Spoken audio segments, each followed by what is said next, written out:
प्रिय विद्यार्थियों, सादर नमस्कार। आप सबका एक बार फिर स्वागत है मेरे YouTube चैनल अपना इकोनॉमिक्स में। मासिक अभ्यास प्रश्न पत्र जो आपके अभी कराए जा रहे हैं, जिसमें सामाजिक विज्ञान विषय का जो मासिक प्रश्न पत्र जुलाई के महीने में अभी हुआ है आपका, उस प्रश्न पत्र में जो प्रश्न पूछे गए थे उनके प्रश्नों के उत्तर मैं यहाँ पर आपको बता रहा हूँ। ये प्रश्न आपके लिए वार्षिक परीक्षा में बहुत ही महत्वपूर्ण रहेंगे।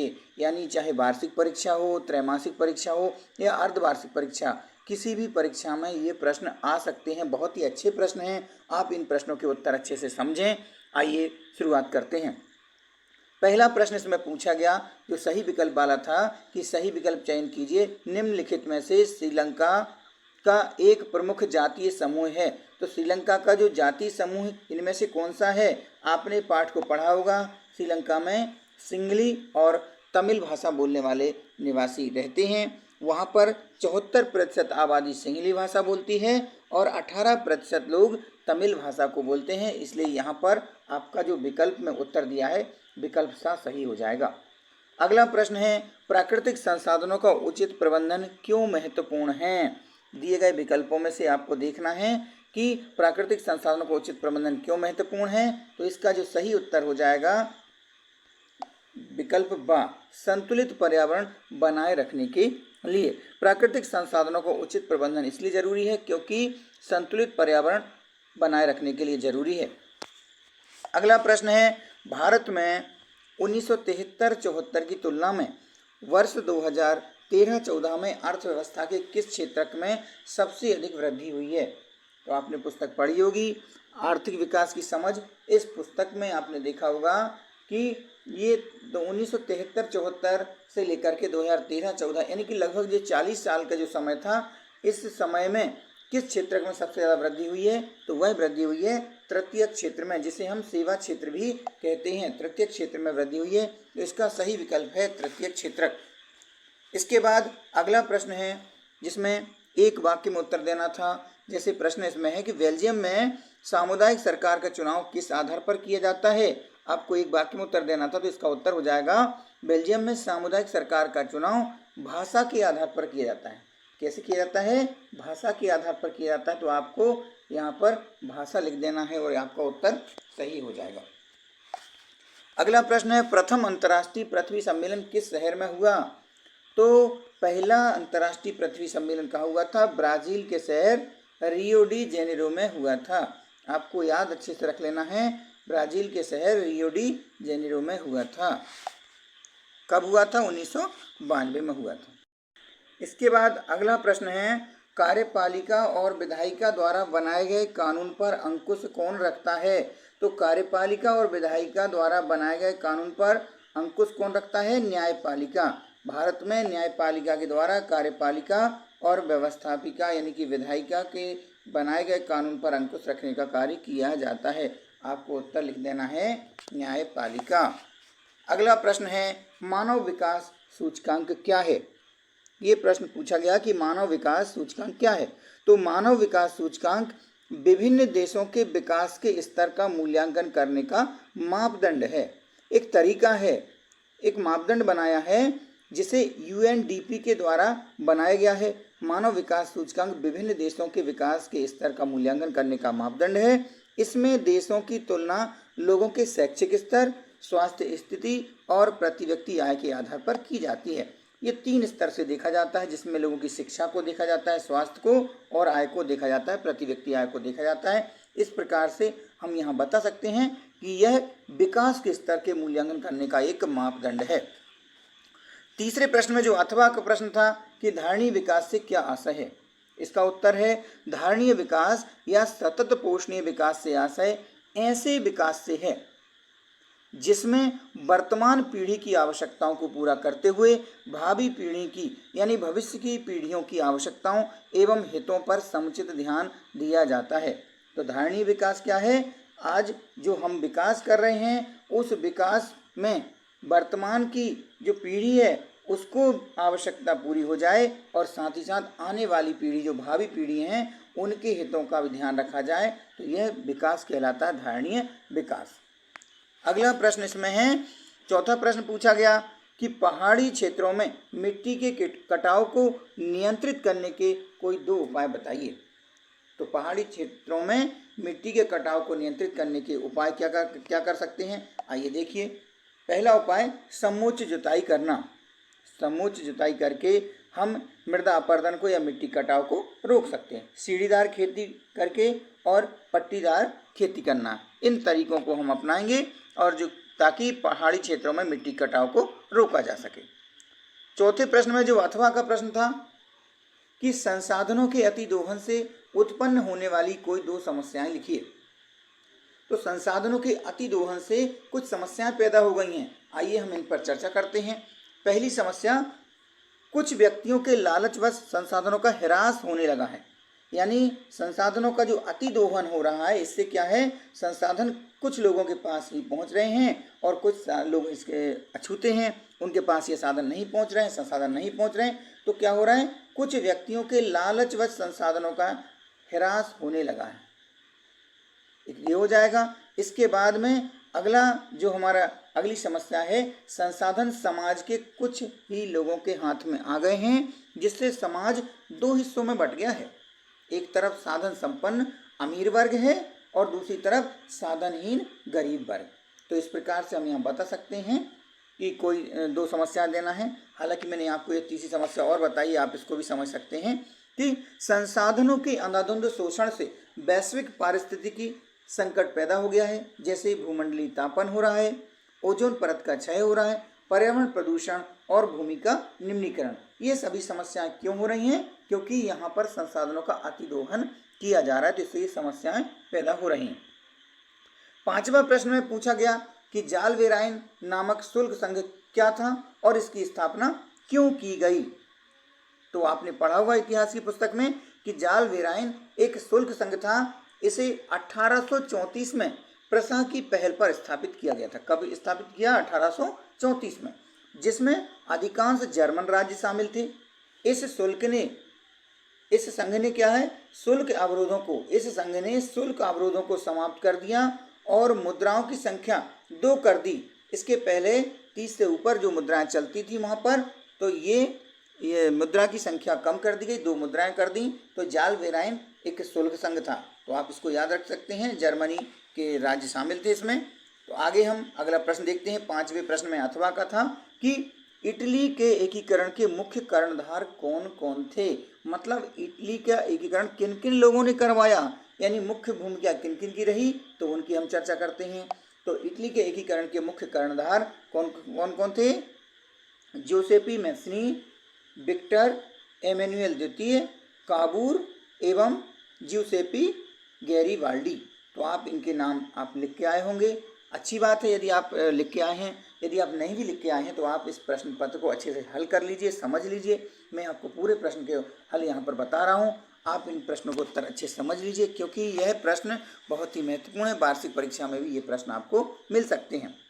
अगला प्रश्न है, सन 1830 की जुलाई क्रांति का फ्रांस पर क्या प्रभाव पड़ा। तो ये प्रश्न आपका इतिहास की पुस्तक से है।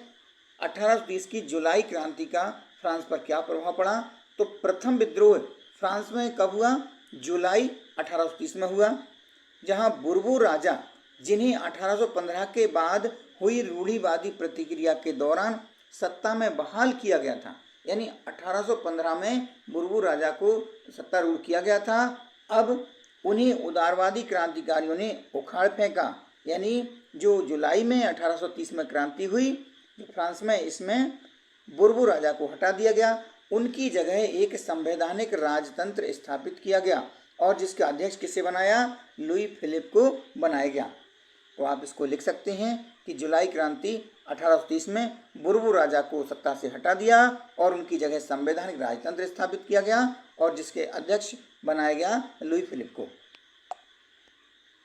6वें प्रश्न में अथवा प्रश्न पूछा गया। अथवा वाला प्रश्न है कि एजेंडा 21 क्या है, इसके मुख्य उद्देश्य लिखिए। तो इस प्रश्न में क्या करना था, सबसे पहले एजेंडा 21 के बारे में बताना है कि एजेंडा 21 क्या है और इसके फिर बाद में उद्देश्य बताना है। तो एजेंडा 21 यह एक घोषणा है जिसे 1992 में ब्राजील के शहर रियो डी जेनेरो में संयुक्त राष्ट्र पर्यावरण और विकास सम्मेलन के तत्वाधान में राष्ट्र अध्यक्षों द्वारा स्वीकृत किया गया था। इसका उद्देश्य भूमंडलीय सतत पोषणीय विकास हासिल करना है एवं प्रत्येक स्थानीय निकाय अपना स्थानीय एजेंडा 21 तैयार करे। इस प्रकार से आप इसके उद्देश्य लिख सकते हैं। अगला प्रश्न 7वां है कि संघीय शासन व्यवस्था की 3 विशेषताएं लिखिए। संघीय शासन व्यवस्था, हमारे भारत देश में भी संघीय शासन व्यवस्था अपनाई गई है। आपने पाठ पढ़े होंगे, बेल्जियम में भी है संघीय शासन व्यवस्था है। तो हम यहाँ देखते हैं, इसकी विशेषताएं बताना है। संघीय शासन व्यवस्था में यहाँ सरकार 2 या अधिक स्तरों वाली होती है। संघीय शासन व्यवस्था में सरकार 2 या 2 से अधिक स्तर वाली होती है। जैसे भारत में भी केंद्र सरकार, राज्य सरकार और स्थानीय सरकार। अगला जो हम इसकी विशेषता बताएं कि अलग अलग स्तर की सरकारें एक ही नागरिक समूह पर शासन करती हैं। जो अलग अलग स्तर की सरकार होती हैं वह एक ही नागरिक समूह पर शासन करती हैं। यानी जैसे मान लीजिए कि मैं अपना बताऊं कि मैं मध्य प्रदेश का भी निवासी हूं, मुझे मध्य प्रदेश सरकार की भी जो नियंत्रण रहेगा उनका, मध्य प्रदेश सरकार की भी मुझे बातें मानने होंगी, उनके नियम कानून मानना होंगे, और साथ ही साथ भारत देश की जो सरकार है उसके नियम कानून का पालन भी मुझे करना होगा। तो अलग अलग स्तर की सरकारें एक ही नागरिक समूह पर शासन करती हैं। तीसरी विशेषता है विभिन्न स्तरों की सरकारों के अधिकार क्षेत्र संविधान में स्पष्ट रूप से उल्लिखित होते हैं। यानी विभिन्न स्तर की सरकारें, चाहे वो स्थानीय सरकार हो, चाहे वो केंद्रीय सरकार हो या राज्य स्तर की सरकार हो, इनके अधिकार क्षेत्र संविधान में स्पष्ट रूप से उल्लिखित होते हैं। अगली विशेषता है कि अदालतों को संविधान और विभिन्न स्तर की सरकारों के अधिकारों की व्याख्या करने का अधिकार है। विभिन्न स्तर की जो सरकारें हैं उनके अधिकारों की व्याख्या करने का अधिकार किसको है? अदालतों को। 5वीं विशेषता, संविधान के मौलिक प्रावधानों को किसी एक स्तर की सरकार अकेले नहीं बदल सकती है। यानी जब संविधान में कोई विशेष बदलाव करना हो, कोई बड़ा फेरबदल करना हो, तो किसी एक स्तर की सरकार अकेले नहीं बदल सकती है। ऐसे बदलाव दोनों स्तर की सरकारों की सहमति से ही हो सकते हैं। तो इस प्रकार से ये हमने विशेषता देख ली, और भी देखते हैं। 6वीं विशेषता है कि वित्तीय स्वायत्तता निश्चित करने के लिए विभिन्न स्तर की सरकारों के लिए राजस्व के अलग अलग स्रोत निर्धारित हैं। यानी कर एकत्रित करना या उसका भुगतान करना, तो ये सब अलग अलग स्रोत निर्धारित हैं दोनों प्रकार की सरकारों के लिए। और अंतिम जो इसमें विशेषता दी है, 7वीं विशेषता है, इस प्रकार की संघीय शासन व्यवस्था के दोहरे उद्देश्य हैं। कैसे उद्देश्य हैं? दोहरे उद्देश्य हैं। देश की एकता की सुरक्षा करना और उसे बढ़ावा देना, और इसके साथ ही साथ क्षेत्रीय विविधताओं का पूरा सम्मान करना। तो इस प्रकार से आपने 7 विशेषताएं देखी हैं। आपको कोई 3 विशेषताएं याद कर लेना है और उनको आपको अच्छे से लिख लेना है। 7वां प्रश्न, भारतीय संविधान में वर्णित सूची, संघ सूची, राज्य सूची और संवर्ती सूची को स्पष्ट कीजिए। हमें यह बताना है कि भारतीय संविधान की जो 3 सूचियां हैं, संघ सूची, राज्य सूची और संवर्ती सूची, वह किन किन के अधिकार क्षेत्र में है, क्या अधिकार क्षेत्र हैं और किन किन मामलों को उनमें रखा गया है। तो आइए इसको हम समझते हैं। सबसे पहले बात करते हैं संघ सूची की। संघ सूची में शामिल विषयों के बारे में कानून बनाने का अधिकार सिर्फ केंद्र सरकार को है। यानी संघ सूची में जो भी विषय शामिल हैं उन पर कानून बनाने का अधिकार किसको है? केंद्र सरकार को है। और संघ सूची में जो विषय हैं मुख्य रूप से उनमें जैसे प्रतिरक्षा है, विदेश मामले, बैंकिंग, संचार, मुद्रा जैसे राष्ट्रीय महत्व के विषय हैं। पूरे देश के लिए इन मामलों में एक तरह की नीतियों की आवश्यकता रहती है। इसी कारण इन विषयों को संघीय सूची में रखा गया है। तो ये हो गई संघीय सूची। इसके बाद हम बात करते हैं राज्य सूची की। राज्य सूची में वर्णित विषयों के बारे में सिर्फ राज्य सरकार ही कानून बना सकती है। जो राज्य सूची में वर्णित विषय हैं उनके बारे में, उनके विषय में कानून कौन बना सकता है? राज्य की सरकार। इस सूची में कौन कौन से विषय आते हैं मुख्य रूप से? जैसे पुलिस है, व्यापार है, वाणिज्य है, कृषि, सिंचाई जैसे प्रांतीय और स्थानीय महत्व के विषय इसमें शामिल रहते हैं। इसके बाद हम बात करते हैं संवर्ती सूची। संवर्ती सूची में कौन से विषय शामिल होते हैं? यानी जो केंद्र के साथ साथ राज्य सरकारों की साझी जिम्मेदारी में आते हैं। दोनों सरकारें इन पर कानून बना सकती हैं।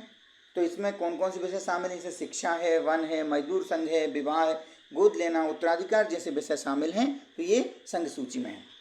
8वां प्रश्न है कि सार्वजनिक क्षेत्र और निजी क्षेत्र में अंतर लिखिए। सार्वजनिक क्षेत्र और निजी क्षेत्र में हमें अंतर बताना है। तो पहला अंतर है स्थापना को लेकर। आप इनको चाहें तो एक तालिका में इस प्रकार से अलग अलग बना सकते हैं। एक तरफ आप लिख सकते हैं सार्वजनिक क्षेत्र के बारे में और एक तरफ लिख सकते हैं निजी क्षेत्र के बारे में। यहाँ पर मैंने आपको एक साथ समझाने का प्रयास किया है, आइए देखें।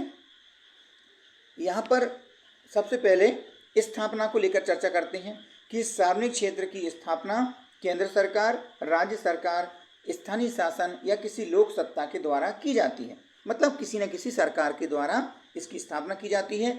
किसकी? सार्वजनिक क्षेत्र की। जबकि निजी क्षेत्र की स्थापना निजी व्यक्तियों और गैर सरकारी संस्थाओं के द्वारा की जाती है। अगला इसमें अंतर है उद्देश्य को लेकर। सार्वजनिक क्षेत्र का प्रमुख उद्देश्य होता है जन कल्याण, यानी कि सामाजिक कल्याण होता है। इनका उद्देश्य लाभ अर्जित करना नहीं होता है। इनका उद्देश्य क्या होता है? जन कल्याण, सामाजिक कल्याण होता है। जबकि निजी क्षेत्र का उद्देश्य लाभ कमाना होता है, अधिक से अधिक लाभ कमाना है, जिसके लिए वे सदा ही खर्चे कम करने और आय बढ़ाने में लगे रहते हैं। तो उद्देश्य में भी हमने देख लिया कि सार्वजनिक क्षेत्र का उद्देश्य सामाजिक कल्याण है, जबकि निजी क्षेत्र का उद्देश्य है अधिक लाभ कमाना। वित्तीय व्यवस्था के बारे में चर्चा करते हैं कि वित्तीय व्यवस्था सार्वजनिक क्षेत्र के उपक्रमों की वित्तीय व्यवस्था का भार सामान्यतः सरकार पर होता है और निजी क्षेत्र अपने आप वित्त व्यवस्था करते हैं।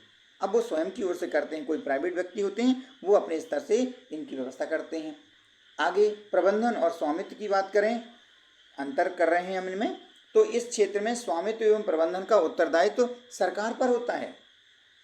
किस क्षेत्र की बात कर रहे हैं? सार्वजनिक क्षेत्र की बात कर रहे हैं। सार्वजनिक क्षेत्र में स्वामित्व एवं प्रबंधन का उत्तरदायित्व सरकार पर होता है और निजी क्षेत्र में स्वामित्व और प्रबंधन की उत्तरदायित्व निजी हाथों में होता है। तो आप इस प्रकार से इनके अंतर को समझ गए होंगे। अंतिम प्रश्न है इसमें, सकल घरेलू उत्पाद यानी कि जीडीपी किसे कहते हैं? भारत में इसके मापन का कार्य किस संगठन द्वारा किया जाता है? तो सबसे पहले हम इसको जीडीपी के अर्थ को समझते हैं कि जीडीपी होती क्या है।